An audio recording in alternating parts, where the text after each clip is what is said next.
Olá, irmãos e amigos. No primeiro domingo do mês de abril, eu trouxe um estudo falando sobre o final dos tempos.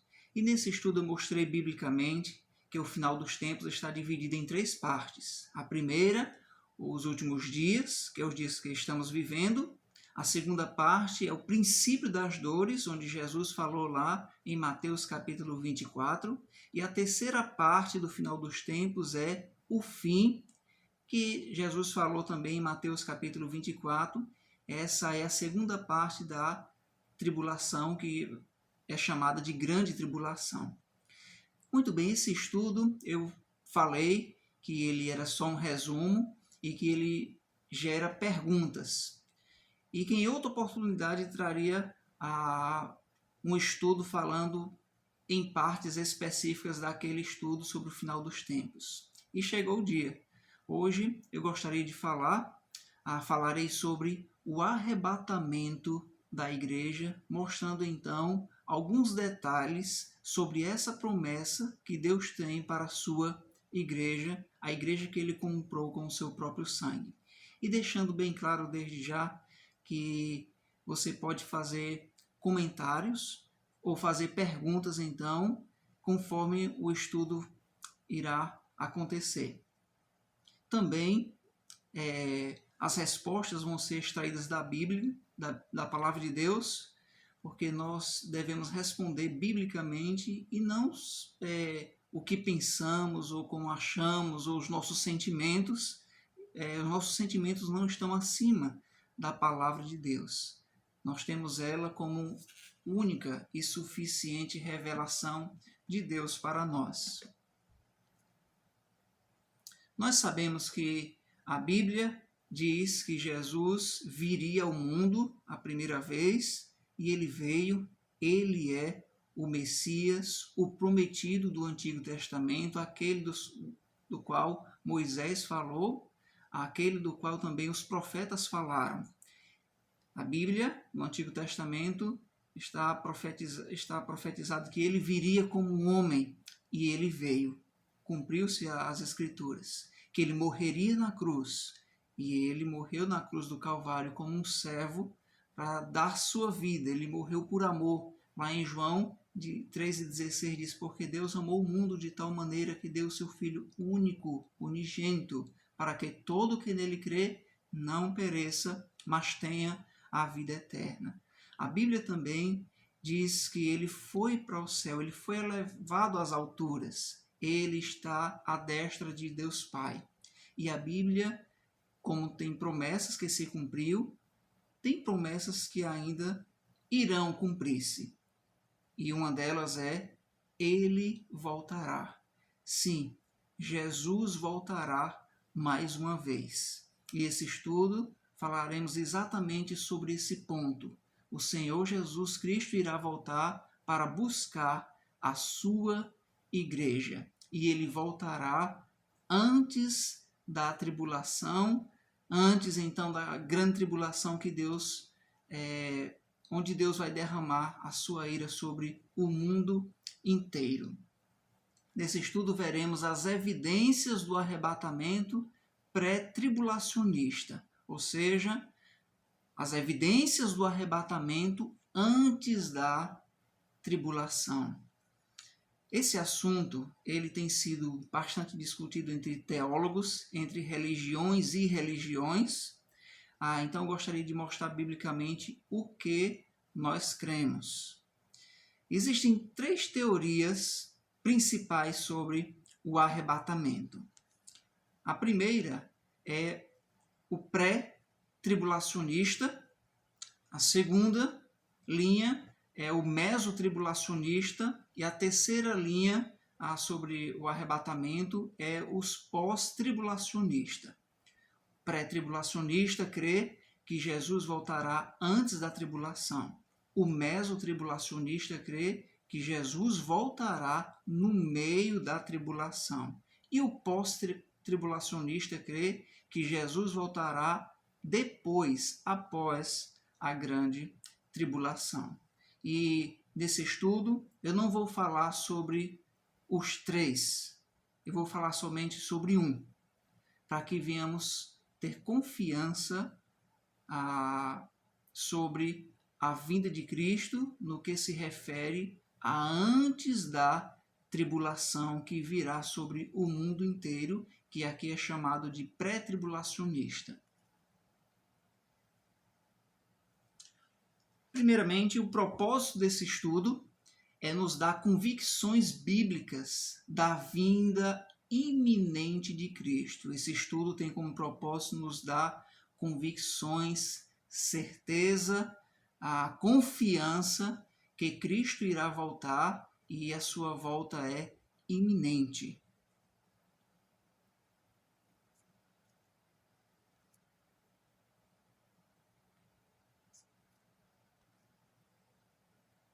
Ambas teorias têm algo em comum. Tanto os pré, como o meso, como o pós-tribulacionista, têm algo em comum. As teorias creem que Cristo irá voltar. Ambas creem que o Senhor Jesus Cristo irá voltar. Porém, tem essas diferenças aí que uns creem que vai ser antes, outros creem que vai ser no meio da tribulação e outros creem que vai ser depois, mas ambos creem que o Senhor Jesus Cristo é certo que ele irá voltar. Em João 14, versículos de 1 a 3, diz assim: Não se turbe o vosso coração, credes em Deus, credes também em mim. Na casa de meu Pai há muitas moradas. Se assim não fora, eu vou-lo teria dito, pois vou preparar-vos lugar. O versículo 3 diz: E quando eu for vos preparar lugar, voltarei e vos receberei para mim mesmo, para que onde eu estou estejais vós também.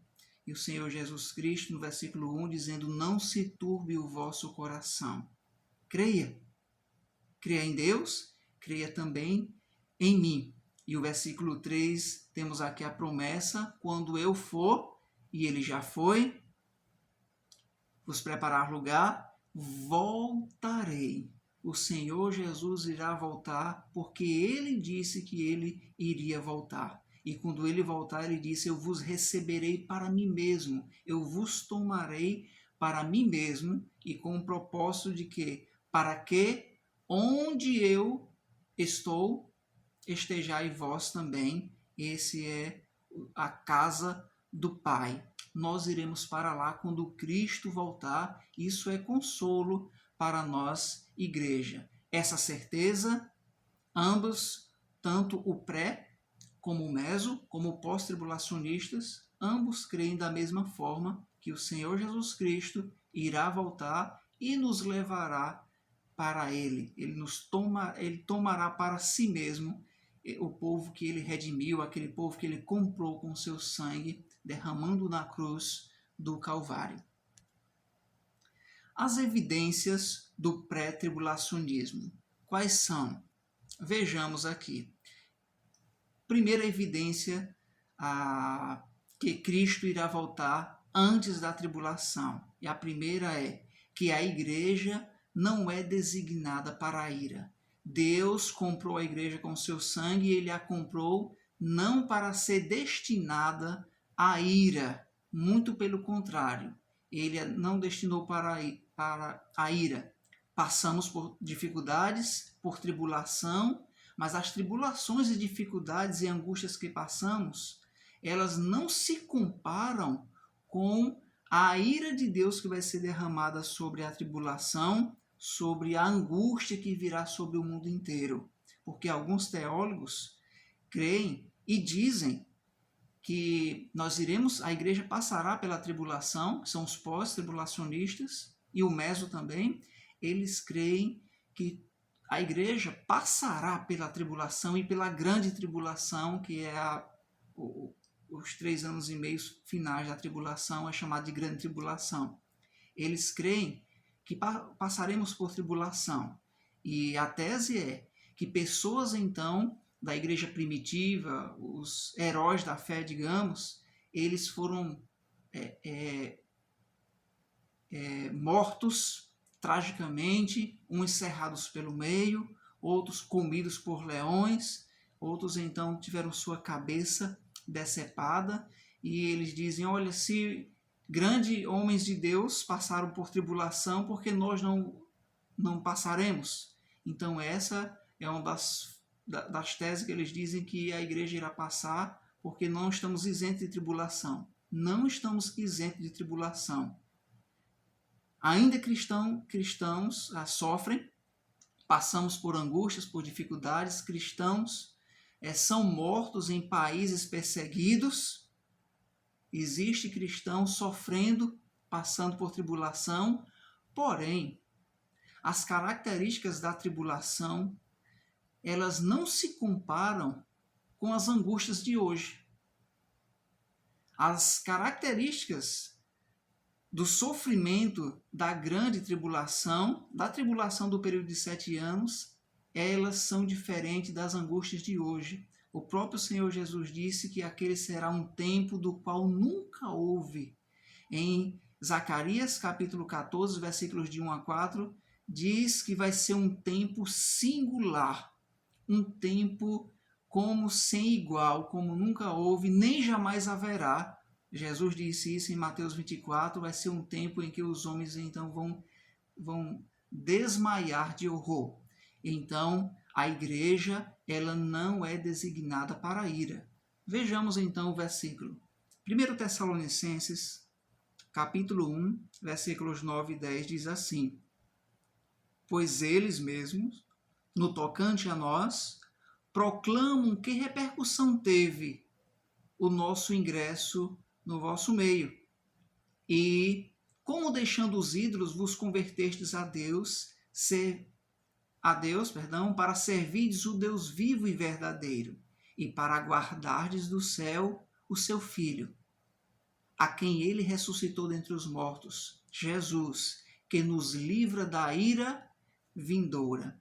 Note, Paulo então, escrevendo aos Tessalonicenses, ele vem a falar desse assunto da vinda do Senhor Jesus Cristo, e ali ele está reconhecendo então como a maneira maravilhosa aqueles irmãos de Tessalonicenses tinham deixado os ídolos e de fato se converteram mesmo a Deus e estavam dando prova desse arrependimento, dessa sua conversão. E o versículo 10 diz: e para aguardardes dos céus. Eles estavam aguardando dos céus. Ou melhor, foi para isso que Cristo nos chamou, nos salvou, para aguardarmos do céu o seu Filho. Para isso Deus nos salvou. A quem ele ressuscitou dos mortos, é fato, Jesus, que nos livra da ira vindoura. Note que estamos aguardando Jesus, que nos livra da ira vindoura. Note que ele não nos livra na ira vindoura. Ele nos livra da ira vindoura. E tem diferença de nos livrar na ira e de nos livrar da ira vindoura. Isso significa dizer que nós não passaremos por aquela ira que Deus vai derramar sobre a terra, que é a sua ira vindoura. Também, outro texto é Apocalipse capítulo 3, versículo 10, que diz: porque guardastes a palavra da minha perseverança, também eu te guardarei da hora da provação que há de vir sobre o mundo inteiro para experimentar os que habitam sobre a terra. Então ali, Apocalipse 3 e 10, o Senhor então designando a essa igreja, dizendo a ela, prometendo, porque eles guardaram a minha palavra, a palavra da minha perseverança, também eu te guardarei da hora da provação que há de vir sobre o mundo inteiro. Algumas observações breves sobre esse versículo. Note o seguinte, note o verbo guardar aqui, seguido com a preposição de, nessa frase. O verbo guardar, guardar de alguma coisa. E ele está falando exatamente da hora da provação. Provação essa que seria uma provação futura. Não está falando de angústias que nós passamos ou dificuldades. Está falando de da hora da provação futura. E essa provação ela há de vir sobre o mundo inteiro. Então não é uma angústia de agora, ou de amanhã, ou de depois de amanhã, ou do próximo mês, mas está falando de um tempo de angústia que virá sobre o mundo inteiro, onde o Senhor Jesus irá nos guardar dessa hora, que virá não sobre um país, não sobre uma nação ou sobre um município, mas da hora da provação que virá sobre o mundo inteiro. Isso mostra que é a tribulação, porque ela vai ser um tempo que vai ser sobre as nações, sobre o mundo inteiro. E tanto Tessalonicenses como aqui Apocalipse nos dá força, nos dá base para dizer que Cristo nos livra da ira vindoura, dessa hora da provação que vai vir sobre o mundo inteiro. A segunda evidência que vamos ver sobre a vinda de Cristo antes da tribulação é que a Bíblia nunca usa a palavra igreja em uma passagem relativa à tribulação. Repetindo, está escrito aqui para você, a Bíblia nunca usa a palavra igreja quando refere-se à tribulação ou à grande tribulação, que é o período de 7 anos que virá sobre o mundo inteiro. Nunca a Bíblia nunca menciona igreja quando trata desse assunto. A palavra igreja aparece 19 vezes nos 3 primeiros capítulos de Apocalipse.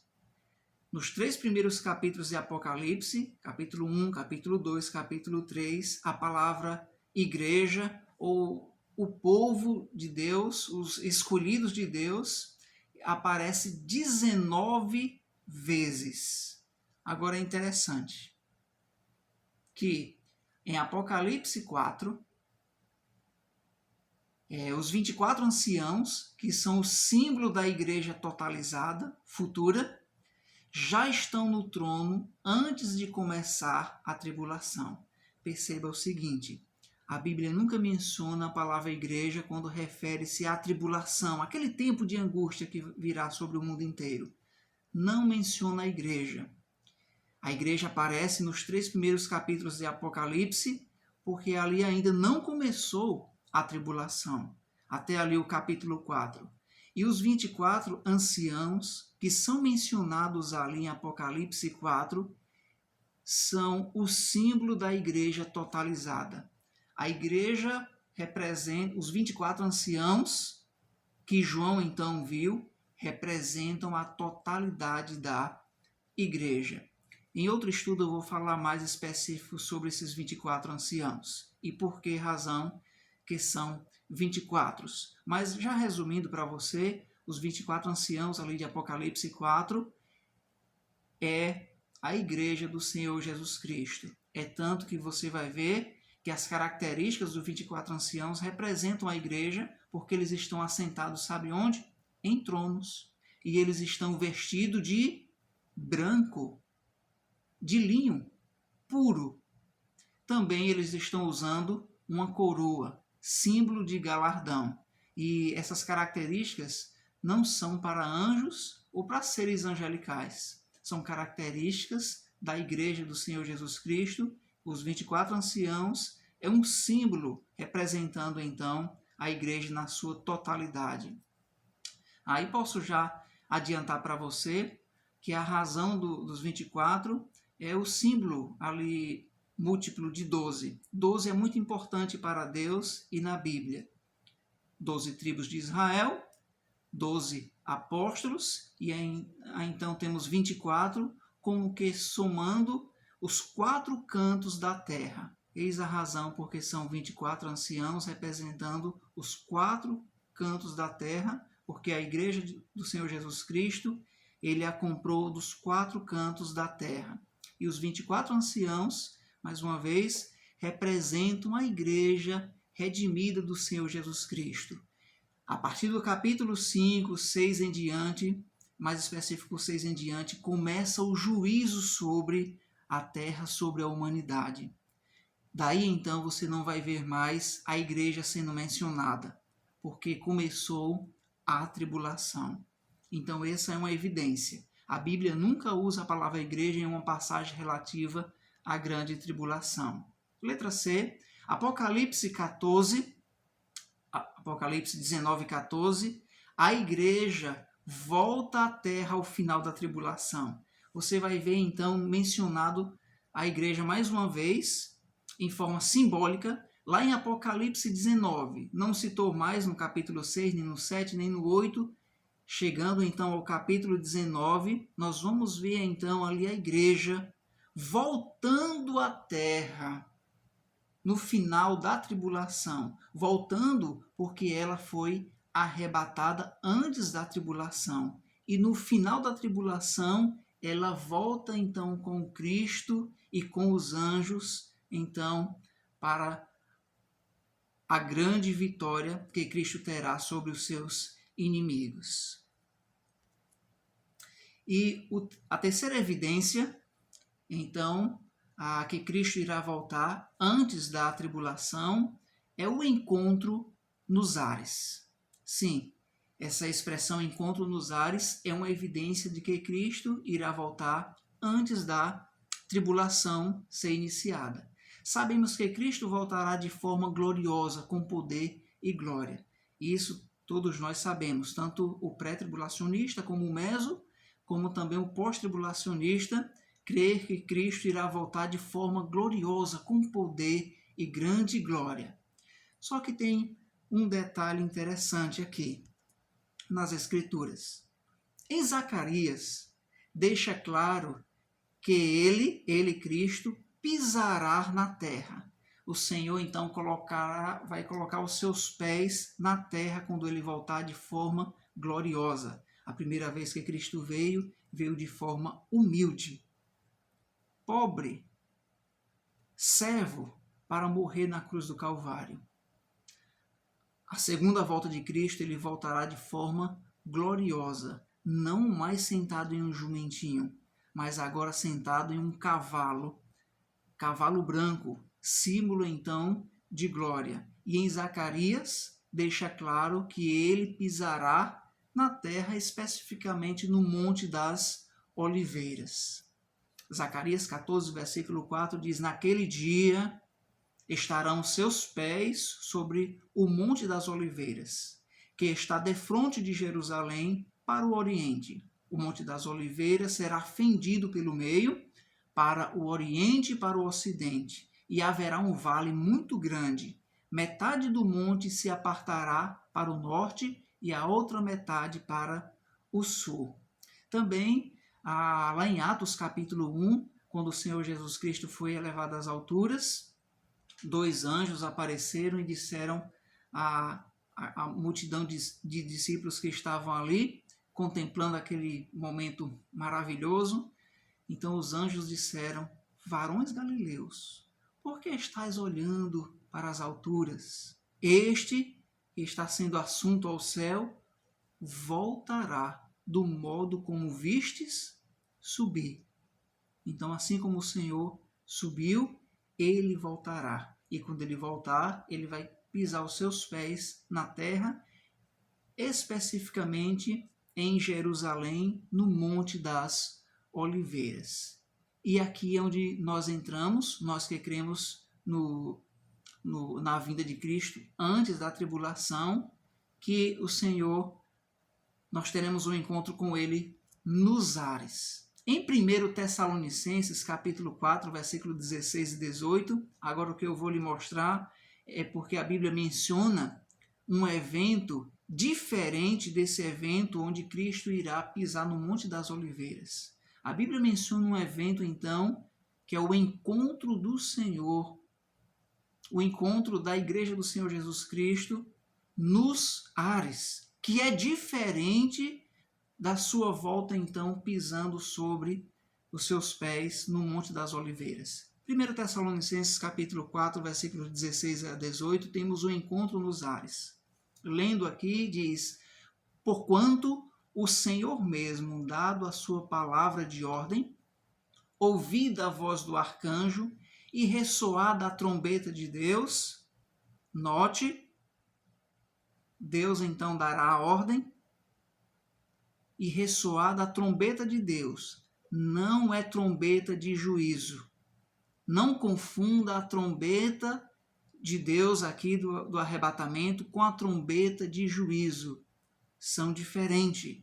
Descerá dos céus, e os mortos em Cristo, aqueles que morreram em Cristo, ressuscitarão primeiro. Depois nós, os vivos, os que ficarmos, seremos arrebatados, juntamente com eles, entre nuvens, para o encontro do Senhor nos ares. E assim estaremos para sempre com o Senhor. Consolai-vos, pois, uns aos outros com estas palavras. Essas palavras aqui são palavras de consolo. Os mortos, aqueles que morreram, crendo em Cristo, eles ressuscitarão primeiro. E vai ser muito rápido, porque Paulo diz que vai ser como um abrir e fechar de olhos. Nós também, os vivos, os que ficarmos, para esse momento, seremos arrebatados. Amados, o que eu quero dizer com isso é que a volta de Cristo, ela vai ser gloriosa. Sim, mas esse evento aqui, Jesus não vai pisar na terra. Vai ser um encontro com ele nos ares, mostrando então que aqui é algo exclusivo para a igreja. Algumas religiões, então, creem diferente, creem que esse evento aqui, esse encontro nos ares, vai ser no final da grande tribulação e o Senhor vai nos encontrar nos ares e vai vir para a terra. Não entendemos isso, não. Estamos entendendo claramente que o arrebatamento é uma promessa de Cristo para com a igreja. Ele disse, eu voltarei, preparar lugar, e eu voltarei e vos receberei para mim mesmo. E aqui ele está cumprindo a sua promessa, ele irá cumprir, ele irá voltar para o encontro nos ares. Ele nos levará então para a casa do Pai. E quando ele nos levar para a casa do Pai, esse período aqui de tribulação irá iniciar por 7 anos.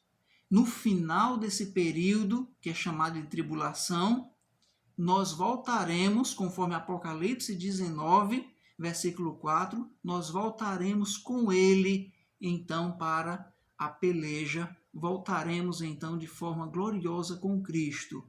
Lembrando, então, que Apocalipse 1, 2, 3 e 4, a igreja está sendo mencionada. Quando inicia, então, a tribulação, a igreja já não é mais mencionada. Vai ser mencionada, então, de forma figurativa nos 24 anciãos.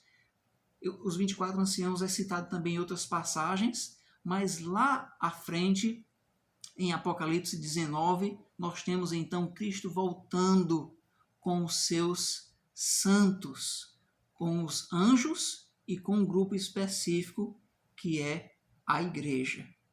Interessante. Essa volta de Cristo, ela é em 2 fases.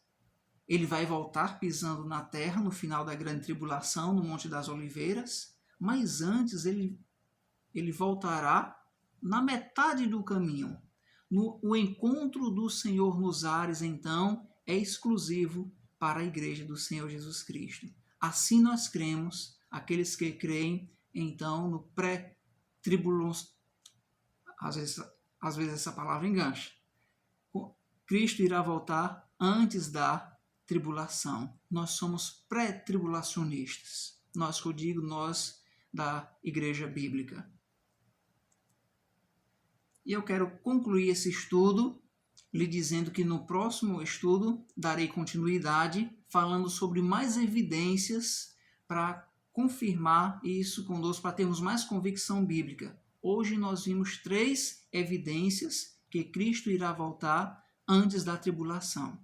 Significa que o encontro nos ares, o arrebatamento, é algo exclusivo à igreja, para cumprir a promessa de Cristo para os redimidos, aquele que ele comprou com seu próprio sangue. Amém? Que o Senhor possa ter edificado a sua vida, que você possa se fortalecer e consolar. Deus não nos destinou para a ira. A igreja não é mencionada na tribulação. E em terceiro, nos encontraremos com ele nos ares. Eu darei continuidade então falando sobre mais evidências do pré-tribulacionismo nos próximos estudos. Que o Senhor então lhe abençoe. Você pode então fazer algumas perguntas conforme o estudo aqui aconteceu, algo então que lhe chamou a atenção ou algo então que você está em dúvida. O assunto não é um assunto fácil, é um assunto bem minucioso, é tanto que existem grandes homens de Deus, assim nós cremos, que creem de forma diferente. Então aqui é uma defesa ao arrebatamento antes da tribulação.